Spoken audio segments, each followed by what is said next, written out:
В соответствии с Конституцией Казахстан является или называет себя социальным государством. Одна сторона. Вторая сторона. Мы являемся одной из богатейших стран мира с точки зрения самых разнообразных природных ресурсов.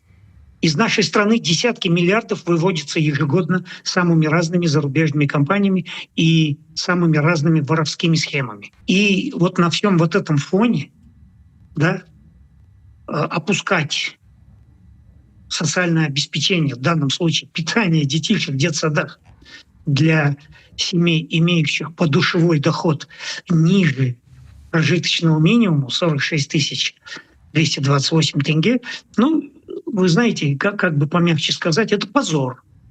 Это позор и для нашей страны, и для социальной политики нашей страны.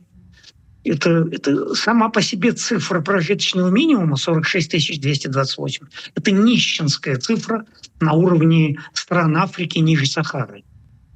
Понимаете?